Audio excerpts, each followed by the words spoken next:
السلام علیکم معزز ناظرین۔ قوم سمود اپنے عالی شان محلات، سرسبز و شاداب کھیت کھلیان، خوبصورت مرغزاروں اور نعمتوں کی فراوانی کے سبب غرور اور سرکشی کے نشے میں چور تھے۔ غرور و تکبر اور کفر کی وجہ سے یہ بھی ابلیس کے پیروکار بن چکے تھے۔ حالانکہ کچھ ہی عرصہ پہلے قوم عاد پر قہر الہی کے مناظر ان کے سامنے تھے۔ یہ بھی اپنے ہاتھوں سے تراشے ہوئے پتھر کے خداؤں کی عبادت کرتے تھے۔ ان کے معاشرے سے حق و انصاف ناپید ہو چکا تھا۔ بے حیائی، فحاشی آخری حدود چھو چکی تھی۔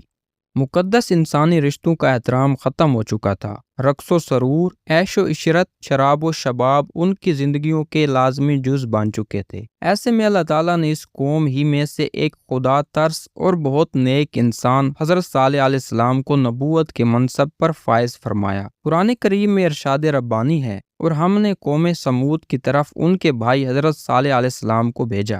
دیگر نبیوں کی طرح حضرت صالح علیہ السلام نے بھی اپنی قوم کو راہ راست پر لانے کی بہت کوشش کی۔ وہ دن رات انہیں سمجھاتے رہے کہ اے میری قوم، تم اللہ کی عبادت کرو، اس کے سوا تمہارا کوئی معبود نہیں۔ اسی نے تم کو پیدا کیا اور آباد کیا، تو تم اس سے مغفرت مانگو اور اس کے آگے توبہ کرو۔ بے شک میرا پروردگار نزدیک بھی ہے اور دعا کا قبول کرنے والا بھی ہے۔ اس پر قوم ان کے خلاف ہو گئی اور یوں گویا ہوئی کہ انہوں نے کہا، اے صالح، اس سے پہلے ہم تم سے کئی طرح کی امیدیں رکھتے تھے، اب وہ منقطع ہو گئیں۔ کیا تم ہم کو ان چیزوں سے منع کرتے ہو جن کو ہمارے بزرگ پوچھتے چلے آئے ہیں، اور جس بات کی طرف تم ہم کو بلاتے ہو اس میں ہمیں قوی شبہ ہے۔ حضرت صالح علیہ السلام کی مسلسل واعظ و نصیحت اور اس کے نتیجے میں غریب لوگوں کا ایمان لانا قوم سمود کے سرداروں کے لیے تشویش کا باعث تھا۔ دراصل غرور و تکبر کی دلدل میں دھنسے یہ لوگ اس بات کا تصور بھی نہیں کر سکتے تھے کہ کوئی عام آدمی اس طرح محفلوں اور چوک چوراہوں پر کھڑا ہو کر ان کے آباء و اجداد کے خداؤں کی نفی کرے اور صرف ایک ان دیکھے رب کی عبادت کی بات کرے۔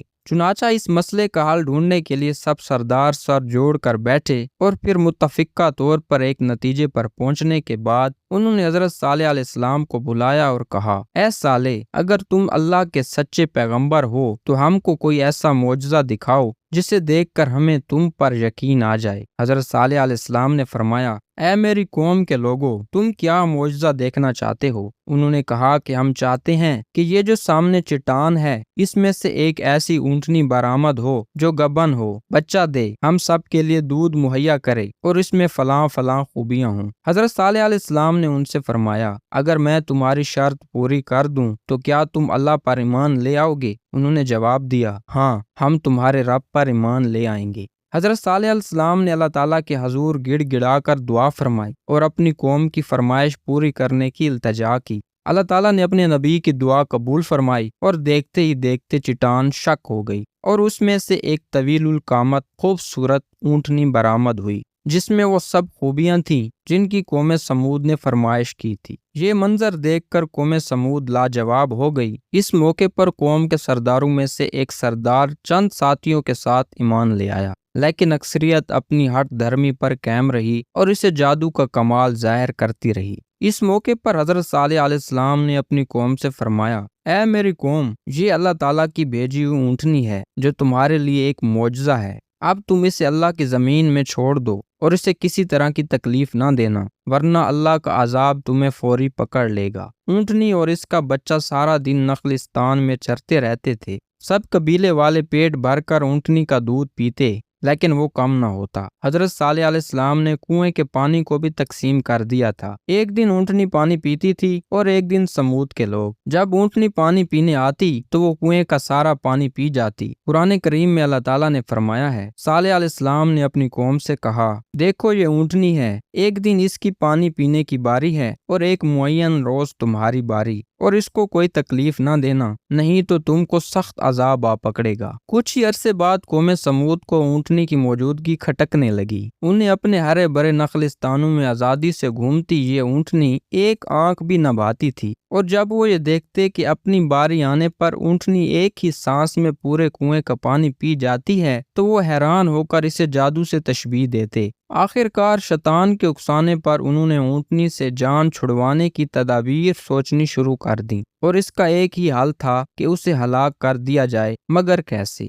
قوم سمود کے سردار یہ کام خود اپنے ہاتھوں انجام دینے کو تیار نہ تھے، سو انہوں نے دو نہایت اونچے اور مالدار خاندان کی آزاد منش عورتوں کو راضی کیا کہ وہ قوم کے کسی نوجوان سے یہ کام کروائیں، جس پر ان عورتوں نے دو اوباش نوجوانوں کو اونٹنی کے قتل پر آمادہ کیا، جن کے ساتھ مزید 7 اوباش نوجوان شامل ہو گئے۔ قرآن پاک میں اللہ تعالیٰ نے حضرت صالح علیہ السلام کا واقعہ بیان کرتے ہوئے فرمایا، شہر میں 9 افراد کی ایک جماعت تھی جو ملک میں فساد مچاتے پھرتے تھے اور اصلاح نہیں کرتے تھے، اور پھر حسب پروگرام ایک دن یہ 9 افراد اونٹنی کے انتظار میں کنویں کے پاس گھات لگا کر بیٹھ گئے، جبکہ قوم کے لوگ اللہ کے عذاب کے ڈر سے چھپ کر یہ منظر دیکھنے لگے۔ جب اونٹنی کنویں کے قریب آئی تو مصدع نامی شخص نے تیر چلایا جو اس کی پنڈلی میں پیوست ہو گیا اور ٹانگ سے خون کا فوارہ جاری ہو گیا۔ اونٹنی کو زخمی دیکھ کر باقی لوگ خوف زدہ ہو کر پیچھے ہٹ گئے۔ یہ منظر دیکھ کر دونوں عورتیں آگے بڑھیں اور مردوں کو برا بھلا کہنا شروع کر دیا، جس پر قبیلے کا سب سے قوی شخص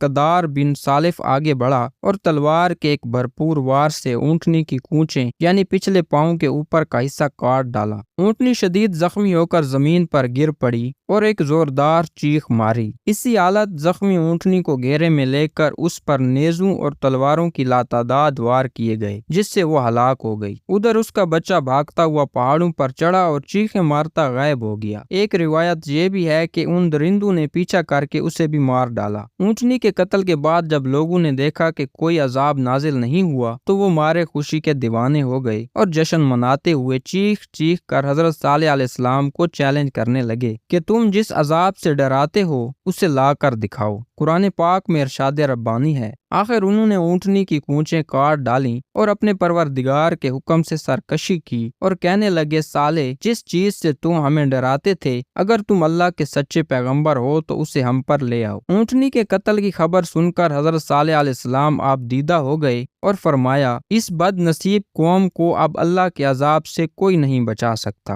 ادھر سمود کے لوگوں کی دیدہ دلیری اور جرأت میں مزید اضافہ ہو چکا تھا، ان کے دل سے ڈر اور خوف نکل چکا تھا، چنانچہ انہوں نے اسی رات حضرت صالح علیہ السلام کو بھی قتل کرنے کا پروگرام بنا لیا تاکہ اونٹنی کے ساتھ ان کا بھی قصہ ختم ہو جائے۔ وہ 9 افراد ایک پہاڑ کی گھاٹی میں چھپ کر بیٹھ گئے تاکہ جب حضرت صالح علیہ السلام وہاں سے گزریں تو انہیں قتل کر دیں، مگر مالک کائنات کو کچھ اور منظور تھا، چنانچہ اللہ تعالیٰ نے پہاڑ سے ان پر پتھر برسائے جن سے وہ سب ہلاک ہو گئے۔ دوسرے دن جب لوگوں کا وہاں سے گزر ہوا تو دیکھا کہ 9 کے 9 افراد پتھر کے نیچے مرے پڑے تھے۔ حضرت صالح علیہ السلام کو اونٹنی کے قتل کا بڑا غم تھا اور اب اہتمام حجت ہو چکا تھا۔ اللہ تعالیٰ کے وعدے کے مطابق اب عذاب آنا ہی تھا، لہٰذا حضرت صالح علیہ السلام نے اپنی قوم سے فرمایا کہ اب تمہارے پاس عیش و عشرت کے صرف 3 دن بچے ہیں، اس کے بعد ایک سخت عذاب تم پر نازل ہوگا۔ اللہ تعالیٰ فرماتا ہے کہ جب انہوں نے کونچیں کاٹ ڈالیں تو صالح علیہ السلام نے کہا کہ اپنے گھروں میں 3 دن اور فائدہ اٹھا لو، یہ وعدہ جھوٹا نہیں ہے۔ حضرت صالح علیہ السلام کی بات سن کر وہ لوگ ہنسی مذاق اور استہزاء کرنے لگے اور تنزیہ کہنے لگے کہ یہ 3 دن کیسے گزریں گے۔ حضرت صالح علیہ السلام نے فرمایا، پہلے دن تمہارے چہرے زرد ہو جائیں گے، دوسرے دن تمہارے چہرے سرخ ہو جائیں گے، اور تیسرے دن تمہارے چہروں پر نحوست پوری طرح عیاں ہو جائے گی، یعنی وہ سیاہ پڑ جائیں گے، اور چوتھے دن تم پر قہر الہی نازل ہوگا۔ اور پھر جب تینوں دن ایسا ہی ہوا تو وہ خوف زدہ ہو گئے اور انتظار کرنے لگے کہ اب کس قسم کا عذاب نازل ہونے والا ہے۔ ابھی چوتھے دن کا سورج طلوع ہی ہوا تھا کہ آسمان سے ایک بہت تیز چیخ کی آواز چنگھاڑ کی صورت بلند ہوئی، جس نے ان کے کانوں کے پردے پھاڑ دیے، دل دہلا دیے۔ چیخ کی آواز کے ساتھ ہی ان کی روحیں جسموں کا ساتھ چھوڑنے لگیں اور وہ اپنی اپنی جگہوں پر اوندے پڑے سسک سسک کر ختم ہونے لگے۔ کچھ ہی دیر میں لاکھوں افراد پر مشتمل نہایت قوی اور طاقتور قوم جانوروں کے کھائے ہوئے بھوسے کی طرح ڈھیر ہو چکی تھی، اور کفر و شرک میں مبتلا، غرور و تکبر میں ڈوبے لوگوں کا شاندار اور بارونق شہر خاموشہ میں تبدیل ہو کر ہمیشہ کے لیے عبرت کا نشان بن گیا۔ اللہ تعالیٰ نے قرآن میں ارشاد فرمایا، اور جن لوگوں نے ظلم کیا تھا ان کو چنگھاڑ کی صورت میں عذاب نے آ پکڑا تو وہ اپنے گھروں میں اوندے پڑے رہ گئے، گویا کبھی ان میں بسے ہی نہ تھے۔ اللہ تعالیٰ نے اس عذاب سے حضرت صالح علیہ السلام اور ان پر ایمان لانے والوں کو محفوظ رکھا، چنانچہ اللہ تعالیٰ نے فرمایا، جب ہمارا حکم آ گیا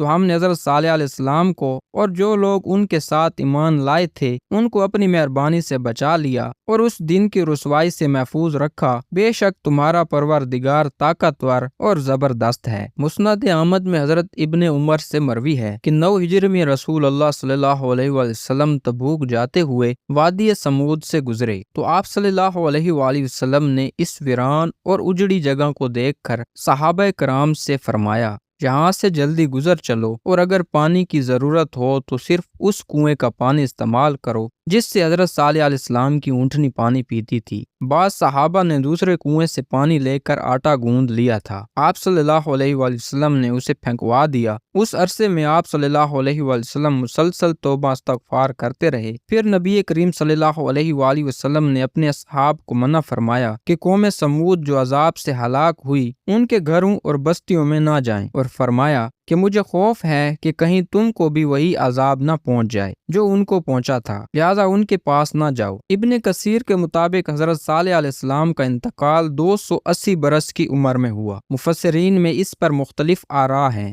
کہ قوم پر عذاب کے بعد حضرت صالح علیہ السلام نے کہاں قیام فرمایا۔ اکثر نے تحریر کیا ہے کہ قوم سمود کی ہلاکت کے بعد آپ اہل ایمان کے ساتھ شام تشریف لے گئے اور پھر فلسطین میں کچھ عرصہ قیام کے بعد مکہ مکرمہ آ گئی اور وہیں انتقال ہوا۔ ایک رائے یہ بھی ہے کہ حضرت صالح علیہ السلام کی قوم پر عذاب کے بعد عمان سے 200 کلومیٹر دور ناسک کے مقام پر آباد ہو گئی جہاں ان کا انتقال ہوا۔ ناسک میں ان سے منسوب ایک مزار بھی ہے جہاں زائرین کثیر تعداد میں زیارت کے لیے جاتے ہیں۔ اللہ تعالی ہمیں دین حق پر عمل کرنے کی توفیق عطا فرمائے، آمین۔ خدا حافظ۔